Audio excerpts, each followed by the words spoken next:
Selamat pagi teman-teman semua, teman-teman media yang terkasih yang sudah berkumpul saat ini. Pada hari ini kita akan mengadakan press conference kembali secara luring atau tatap muka, di mana pada hari Natal 2022 ini. Dan telah hadir Bapak Kardinal Ignatius Suharyo, Uskup Keuskupan Agung Jakarta, kemudian juga Romo Samuel Pangestu, Romo Vikaris Jenderal Keuskupan Agung Jakarta, Romo Hani Rudi Hartoko sebagai Pastor Kepala Gereja Katedral, dan Romo Thomas Ulun sebagai Wakil Sekretaris Keuskupan Agung Jakarta. Dan saat ini, tanpa berpanjang-panjang, kita mulai untuk press conference kali ini terkait dengan tema Natal 2022, yaitu tema bersama Konferensi Wali Gereja Indonesia dan Persekutuan Gereja-Gereja Indonesia dengan tema dari kutipan Injil Matius, bab 2 ayat 12. Pulanglah mereka kembali ke negerinya melalui jalan lain. Dipersilakan Bapak Kardinal. Teman-teman media yang saya hormati, pertama-tama saya ingin mengucapkan terima kasih kepada saudari-saudara sekalian karena pemberitaan-pemberitaan yang saudari-saudara buat dimanapun itu pasti memberikan suasana yang lebih kepada setiap hari besar gereja, khususnya Hari Raya Natal ini. Untuk itu terima kasih atas seluruh usaha saudari-saudara sekalian untuk memberikan pewartaan yang paling baik. Saya sudah tidak lagi menjadi Ketua Konferensi Wali Gereja Indonesia, jadi jangan salah kutip supaya saya nanti ketuanya yang sungguh-sungguh merasa bagaimana gitu. Ketuanya yang baru sekarang adalah Bapak Uskup Bandung, Antonius Subianto Bunyamin. Nanti kalau minta apa-apa dari Konferensi Wali Gereja Indonesia dapat langsung kepada beliau. Sekretarisnya adalah Uskup Bogor, Bapak Uskup Bruno Paskalis Syukur. Namanya Syukur, namanya bagus. 1-2 pengantar untuk tema Natal tahun ini. Sudah dikatakan tadi, kutipan dari Injil Matius bab 2 ayat 12, judulnya itu, pulanglah mereka ke negeri mereka melalui jalan lain. Kalau kisahnya di dalam kitab suci, para orang bijaksana itu pulang ke negeri mereka lewat jalan lain karena menghindari Herodes yang hatinya marah karena ada orang lahir dan disebut raja, padahal dia satu-satunya raja. Dia mengancam dan kemudian membunuh anak-anak di Bethlehem pada usia kurang dari 2 tahun. Tetapi yang dimaksudkan di sini dalam pesan ini adalah arti simboliknya, arti simbolik. Sederhananya begini, menurut keyakinan Kristiani, orang siapapun dia yang sungguh telah berjumpa dengan Yesus, hidupnya tidak akan sama seperti yang kemarin-kemarin. Hidupnya akan menjadi baru. Sama sebetulnya kalau saya boleh mengatakan ini, setiap orang beriman yang sungguh-sungguh menghayati imannya, pasti akan menjadi pribadi beriman yang tampak di dalam perilaku moralnya, katakanlah begitu. Kalau dijadikan umum. Pertanyaan bagi kami, umat Katolik di Keuskupan Agung Jakarta khususnya adalah, apa itu artinya? Jalan lain mana yang sebaiknya kita cari atau kita tempuh untuk menunjukkan bahwa kita ini sungguh orang beriman, sungguh percaya kepada Yesus yang lahir dan memberikan hidup baru. Nah, tentu jawabannya secara kontekstual. konteks bangsa kita sekarang ini seperti apa. Sehingga jalan baru yang mesti kita tempuh, kita tapaki, itu entah mendukung situasi, entah yang sebaliknya. Jalan yang sekarang ini berlaku itu kita tinggalkan dan kita mencari yang baru.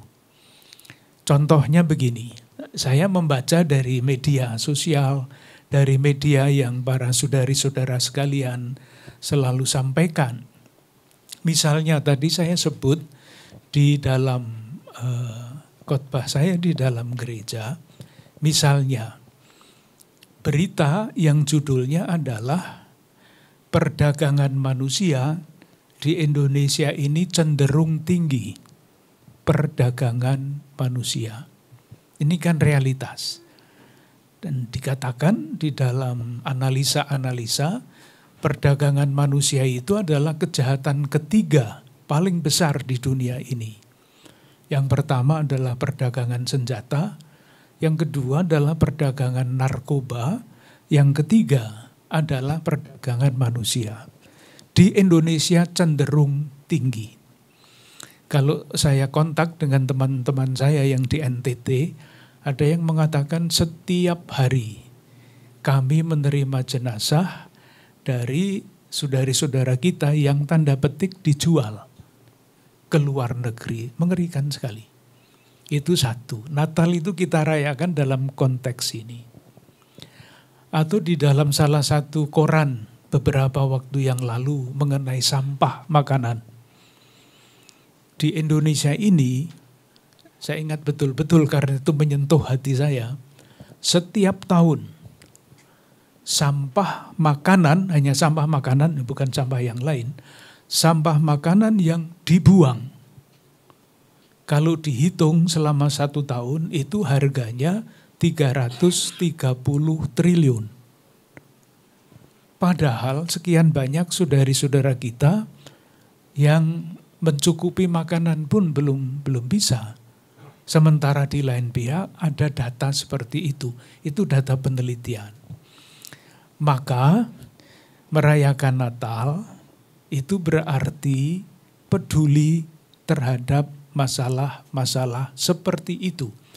Karena Natal kedatangan Yesus, kalau boleh dibahasakan dengan bahasa yang biasa, itulah adalah wujud kepedulian Allah terhadap manusia. Tentu itu bahasa gereja Katolik ya, kepedulian Allah. Itu 2 data. Data yang lain. Saya membaca berita bahwa ada kurang lebih 800.000 situs yang memproduksi konten bohong dengan sengaja dijual konten bohong itu. Nah, kalau kita hadapkan realitas itu di Indonesia. Realitas itu dengan cita-cita bangsa kita, kemanusiaan yang adil dan beradab. Nah, kalau orang menciptakan konten bohong dengan sengaja untuk merusak kehidupan bersama, apakah itu tidak berlawanan dengan sila kedua? Kemanusiaan yang adil dan beradab. Pertanyaan terbuka nanti dijawab. Data yang berikutnya yang saya baca adalah ujaran kebencian di media sosial. Ujaran kebencian banyak sekali berseliweran di antara kita yang menggunakan media sosial. Dikatakan 62% di antaranya itu yang berkaitan dengan SARA. Konten ujaran kebencian itu kan langsung bertentangan dengan sila manapun, khususnya sila ketiga Persatuan Indonesia. Kalau kita menyebarkan ujaran kebencian, ya pasti persatuan kita sebagai bangsa yang dibangun sejak awal. Kalau mau sejarah sejak kebangkitan nasional 1908,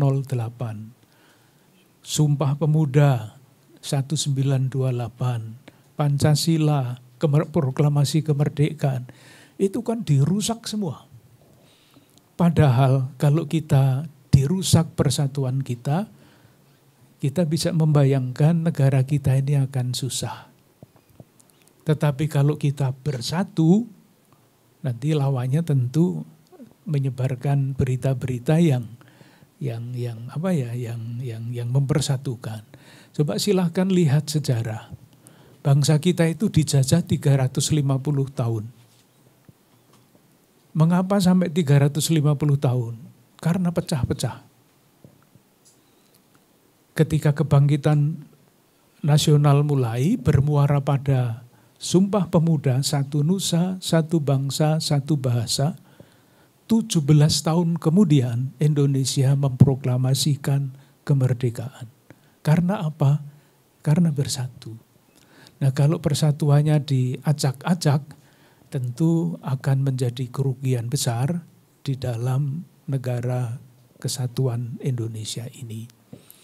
Satu contoh lagi untuk untuk melengkapi. Sebetulnya saya yang mau mengatakan yang 4 yang saya baca itu.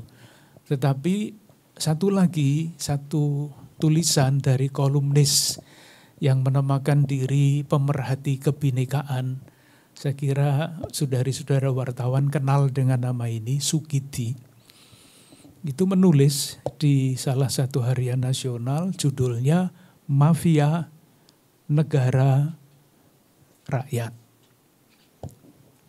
Isinya analisa sosial terhadap realitas bangsa kita. Negara Indonesia ini bentuknya adalah republik. Bahasa Latin artinya res publica.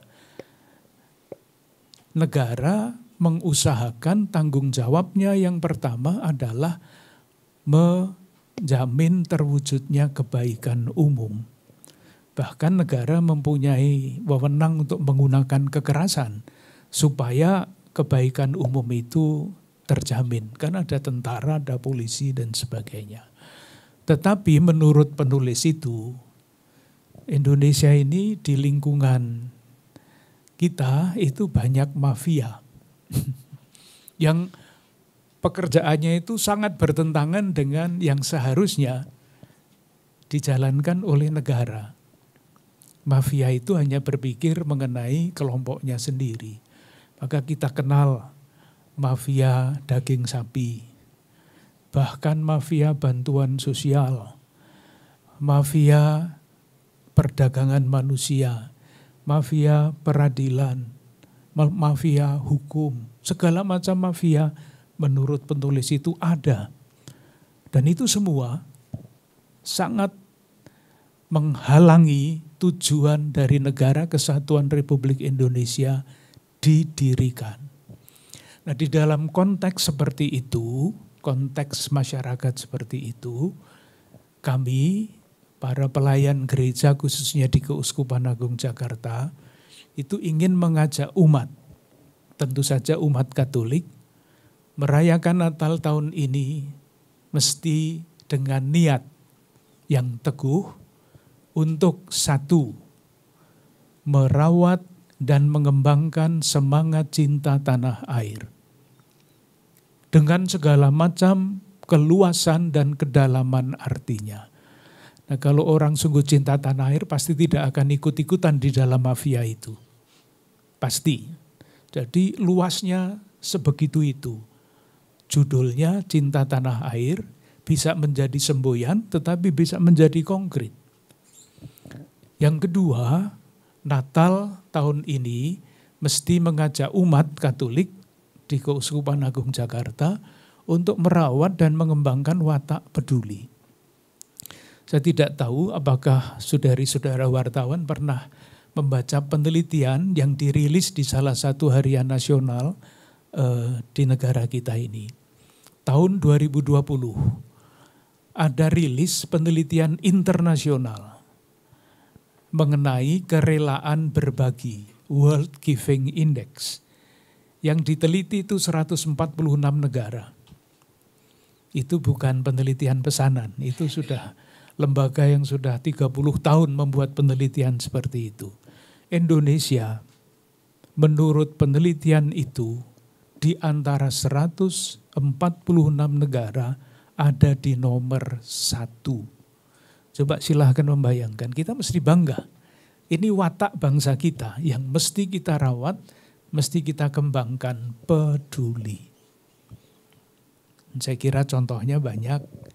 Kalau ada bencana di Indonesia langsung tumplek-blek ke situ kan. Segala macam latar belakang jadi satu untuk membantu masyarakat. Penelitian yang kedua yang diteliti 167 negara. Bukan kabupaten ini, negara. Yang diteliti 167 negara. Banyak item yang diteliti.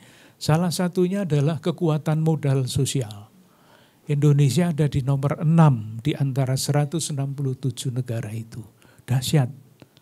Nah kalau itu direcoki terus oleh macam-macam hal yang hanya memecah belah, yang hanya mementingkan kepentingan kelompoknya sendiri, keutamaan yang sangat mulia dari bangsa kita itu pelan-pelan akan luntur.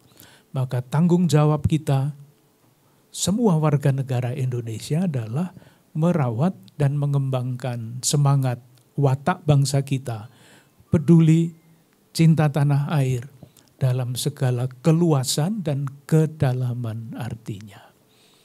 Saya harap gagasan pokok sekurang-kurangnya dapat dimengerti dengan baik.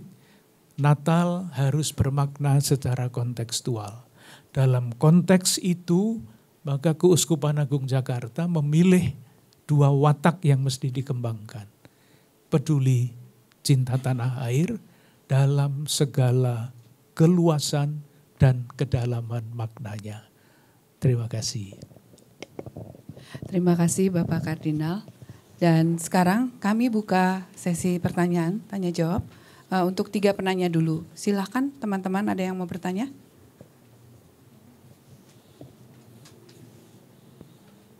Kalau nggak ada berarti udah jelas ya. Ya silakan Mas dari Metro TV, nanti sampaikan dengan nama. Ada lagi? Ya dipersilakan dulu Mas, silakan. Selamat pagi Pak, selamat Natal sebelumnya Pak. Perkenalkan saya Reza dari Metro TV. Ingin bertanya soal tema yang diangkat terkait dengan pulanglah mereka ke negerinya melalui jalan lain. Terkait dengan makna jalan lain tersebut, apakah ini juga selaras dengan makna bahwa jalan lain adalah bagaimana menemukan cara-cara baru yang kreatif untuk atau mewartakan kasihnya ataupun juga firman-Nya terkait dengan hal tersebut, dan apakah juga jalan lain yang dimaksud ini juga berkaitan dengan kita lihat suasana Natal di Gereja Katedral yang kalau dilihat dari dekorasi Natalnya sendiri Pak, ini ada maknanya bahwa Natal di Nusantara, bahwa bagaimana mengangkat nilai-nilai budaya Nusantara juga yang tergambar jelas di dekorasi dari Natal tersebut. Apakah ini juga memang ada simbol atau makna tersendiri yang ingin disampaikan? Karena kalau kita lihat beberapa dekorasi Natal dari Gereja Katedral dari tahun ke tahun nampaknya juga sangat lekat dengan nuansa Nusantara. Kalau kita lihat atau kita ingat bahwa sebelumnya ada menggunakan bambu, kemudian juga ada beberapa belakangan tahun terakhir mengangkat juga budaya-budaya Nusantara. Apakah ini juga menggambarkan bahwa sebenarnya nilai-nilai atau tradisi Natal juga sebenarnya erat kaitannya dengan bagaimana lahirnya budaya di Indonesia atau di Nusantara sendiri Pak? Adakah memang pesan atau kiasan atau nilai-nilai sendiri yang ingin disampaikan oleh Gereja Katedral terkait hal itu Pak? Terima kasih. Mas sudah menjawab sendiri pertanyaan yang diajukan. Jadi Natal mesti kita beri makna yang seluas-luasnya. Kalau untuk umat Katolik ya Mas ya, umat Katolik itu kan mempunyai semboyan yang berlaku di seluruh Indonesia lah katakanlah. 100% Katolik, 100% Indonesia. Kalau 100% Katolik itu urusan iman ya. Jadi seperti tadi mencoba mencari jalan-jalan lain untuk menghayati iman itu. Di dalam rumusan ajaran Gereja Katolik, menjadi semakin Katolik itu berarti semakin bertumbuh di dalam kesempurnaan kasih. Tapi nanti kalau saya omong tentang itu jadi khotbah Mas. Itu urusan Gereja Katolik intern untuk umat Katolik. Pertanyaannya adalah 100% Indonesia itu apa? Ya, antara lain yang Mas katakan tadi, akrab dengan budaya Nusantara, tetapi yang juga menjadi sangat penting, yang tadi saya katakan, dua watak itu, watak peduli, watak cinta tanah air. Kenapa saya katakan demikian, Mas ya? Ketika saya mencoba untuk mengolah rumusan itu, karena umat Katolik sendiri kalau ditanya apa artinya semboyan 100% Katolik, 100% Indonesia, jawabannya bermacam-macam. Maka kami menawarkan dua jawaban. Kenapa?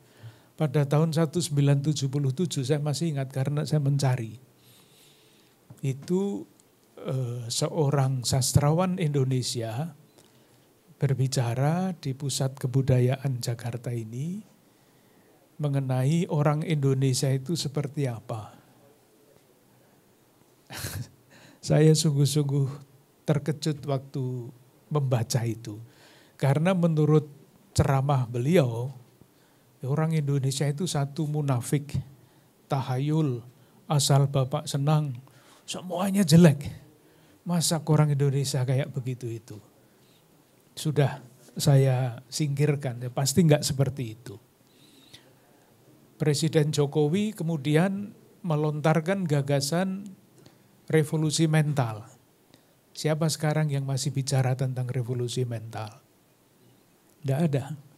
Maka kami mencari dan akhirnya menemukan antara lain 100% atau menjadi 100% Indonesia itu ya memelihara watak yang diwariskan oleh para leluhur kita, dan watak itu dua yang tadi saya sebut, peduli. Bisa didukung dengan penelitian lain, kosakata di dalam bahasa-bahasa tertentu. Dalam lingkungan Jawa yang menjadi Indonesia kata itu gotong royong. Itu yang kata khas di dalam bahasa Indonesia. Kenapa ada kata itu? Karena watak orang Indonesia seperti itu. Kalau wataknya enggak seperti itu, enggak ada kata gotong royong itu. Bahkan Duta Besar Vatikan itu kalau menulis surat kepada saya, selalu diakhiri dengan kata gotong royong. Padahal dia orang Itali.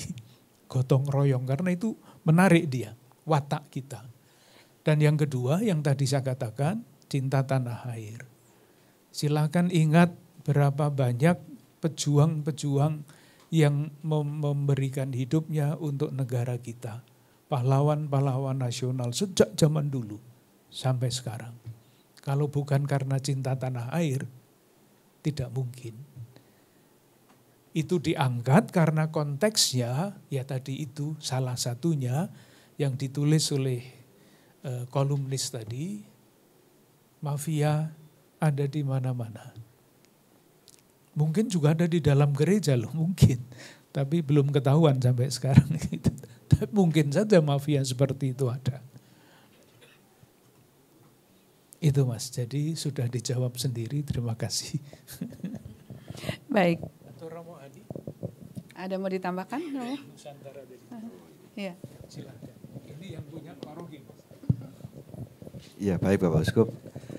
Memang kita ingin menerjemahkan dalam bentuk yang bisa dinikmati umat, bisa juga menjadi sekarang kan orang-orang suka cari spot-spot untuk bisa Instagramable dan sebagainya ya. Tapi kita ingin melalui berbagai usaha ini menegaskan dan mengingatkan pesan akan cinta tanah air tadi, bahwa kita itu beragam bineka, karena sekaligus juga perlu diketahui dan kita mengetahui semua bahwa tadi yang disampaikan Bapak Uskup tentang Sumpah Pemuda, bahwa di lokasi di aula katedral ini sidang pertama dari Kongres Pemuda yang kedua 27 Oktober 1928 itu ada dilaksanakan di kompleks katedral ini yang waktu dibuka oleh pidato Yamin yang mengingatkan kita semua akan banyak hal dan akhirnya berujung pada komitmen satu nusa, satu bangsa, satu bahasa. Nah, kita yang mencoba mengungkapkan itu, mengingatkan dengan boneka-boneka Nusantara, dan kalau dilihat di depan itu, di patung Kristus Raja itu boneka Natalnya, yang satu itu DKI, ondel-ondel, Betawi, satu lagi adalah Kalimantan, ya karena kita akan bergerak pindah ke sana. Jadi itu juga ingin menegaskan beberapa hal itu, sekaligus juga wayang, bahwa di dalam iman Kristiani kita sungguh menjunjung tinggi nilai-nilai kebudayaan dan memaknainya dalam perspektif Kristiani. Maka di belakang ada juga bentuk wayang Natal, narasi Natal, tetapi dalam bentuk siluet wayang yang moga-moga ini juga mengingatkan kita semua untuk merawat, memelihara, mengembangkan budaya kita. Karena kita beriman dengan seni, dengan budaya, dan dengan kegembiraan. Nah, saya kira itu. Ini yang mau diungkapkan, dan sekarang umat senang juga foto-foto lah, itu meningkatkan juga rasa kegembiraan dalam merayakan Natal. Saya kira begitu ya. Terima kasih. Baik, apakah ada pertanyaan yang selanjutnya? Oke, 2 ya, 1 dari Mbak yang di depan, silakan nama dan nama persnya, kemudian yang kedua nanti. Silakan Mbak. Ya baik, terima kasih. Sebelumnya kesempatannya terima kasih. Izin perkenalkan diri, saya Nure dari Warta Kota. Saya mau tanya, ini kan hari ini Natalnya adalah Natal Pontifikal ya, cuman ada 2 kali dalam setahun gitu. Nah tadi juga sempat ngobrol katanya ada indulgensi terakhirnya gitu di akhir. Nah mungkin bisa dijelaskan atau dibantu jelaskan sebenarnya seperti apa gitu prosesinya. Terima kasih. Itu pasti khas gereja Katolik ya Mbak ya. Di gereja-gereja lain tidak ada. Jadi begini sederhananya, karena kalau mau yang lengkap mesti ikut kursus teologi lama itu. Jadi begini, menurut keyakinan Katolik, orang yang berdosa seberapa besarnya pun dosanya akan diampuni oleh Tuhan. Apapun dosanya diampuni. Tetapi ada konsekuensinya, meskipun sudah diampuni, ada dendanya. Denda. Nah, saya tidak tahu juga denda seperti apa, tetapi yang dibayangkan tentu saja adalah masih ada silih yang harus kita buat. Jadi kalau saya melakukan kesalahan, misalnya ya, tidak seperti itu sebetulnya supaya mudah. Saya melakukan kesalahan sudah diampuni, tapi di pengadilan harus membayar denda. 200 juta misalnya ya. Nah itu kan harus saya lunasi. Tetapi dengan kuasa yang diberikan oleh Paus kepada saya dalam hal ini, yang 200 itu dihapus. Karena rahmat khusus Natal, rahmat khusus Paskah. Kira-kira seperti itu. Baik. Kita lanjut pertanyaan ketiga. Silakan Mbak. Ya. Selamat siang Bapak-Bapak, saya Fadia dari IDN Times. Bapak Uskup mungkin boleh diceritakan aja bagaimana sih kesannya Natal tahun ini yang kapasitasnya sudah 100% dibandingkan tahun sebelumnya yang masih online, dan dengan akan dihapuskannya PPKM, bagaimana kegiatan di Gereja Katedral ke depannya? Terima kasih. Terus terang Mbak, kemarin saya menunggui di luar, melihat umat Katolik datang. Saya sungguh terharu. Hujan sangat deras. Tetapi umat itu datang berhujan-hujan. Bukan sendirian, tetapi dengan bapak, ibu, anak-anak, sungguh-sungguh menyentuh hati. Mereka berani menempuh kesulitan itu supaya dapat beribadah secara langsung. Gereja Katedral itu di dalamnya cuman muat 900-800 orang. Yang lain itu mesti di luar. di tenda itu. Bahkan kemarin tenda yang semestinya hanya untuk jalan, ini penuh sesak dengan orang. Itu jadi saya sungguh-sungguh menghargai umat yang ingin menghayati, mengungkapkan imannya di dalam perayaan Natal di gereja. Nah, tantangannya adalah kalau yang tantangan-tantangan besar itu diatasi untuk mengungkapkan iman, pertanyaan berikutnya adalah bagaimana iman yang diungkapkan itu diamalkan di dalam kehidupan. Itu tantangan yang mesti menjadi tantangan kami juga sebagai pelayan umat untuk mengatakan iman itu tidak cukup diungkapkan, tetapi harus diamalkan. Ya, itulah pelayanan sehari-hari yang terus kami lakukan. Mungkin secara lebih konkret Romo Hani yang mengatur upacara-upacara itu bisa bercerita sedikit, silahkan. Ya baik, saya tambahkan bahwa penyelenggaraan perayaan Natal tahun ini pasti dari sisi kapasitas itu meningkat. Kalau total yang kita sediakan itu baru 2.300-an sampai 2.500-an, itu berarti baru separuh dari kapasitas normal sebelum pandemi. Kita sungguh mengalami bagaimana dari misa ibadah tanpa umat, full online, menjadi dengan umat terbatas, sekarang bisa lebih leluasa. Dan saya kira inilah yang menjadi kegembiraan kami umat Kristen, maka seperti disampaikan Bapak Uskup tadi, umat sungguh antusias, tetapi memang kita kemarin belum sepenuhnya sebagaimana sebelum pandemi, karena kita juga mengikuti edaran dari Kementerian Agama dan juga dalam negeri. Saya kira kita ikut serta tetap Gereja Katolik, khususnya Katedral Jakarta, mengikuti protokol kesehatan supaya kita semua ingin ikut serta mendukung seluruh proses bersama-sama menangani masalah pandemi ini. Dan puji Tuhan, ya moga-moga sebentar lagi kita boleh melewati masa sulit ini dan kita bisa lebih leluasa lagi, lebih bisa menampung umat yang ingin merayakan Ekaristi, baik misa harian, misa mingguan maupun hari-hari raya Natal Paskah. Sekali lagi, ya itulah kita mengusahakan supaya seluruh keseimbangan ini dapat kita wujudkan, tetap mendukung, selalu mendukung usaha-usaha pemerintah untuk mengatasi ini. Ini bagian dari gotong royong partisipasi dari sisi umat Katolik. Baik. Apakah ada lagi? Kalau tidak, saya tutup saja press konferensi kali ini. Ya, baik. Mohon Bapak Kardinal, Romo Samuel, Romo Hani, dan Romo Thomas Ulun untuk berdiri untuk berfoto di. Ya.